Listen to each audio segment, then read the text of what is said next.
Now, I think one of the things that people stress out about with Christmas dinner is how to keep everything warm. There's a lot of stuff to get ready at the last minute. So here are a few tips to help you not get stressed and have a nice hot dinner. First thing, hot plates.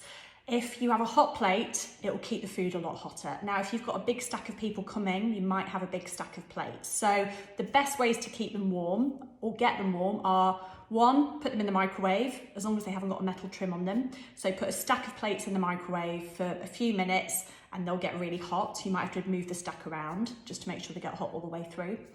The second is you can put them in a sink filled with boiling water and then quickly dry them and get them on the table. That'll get them nice and hot.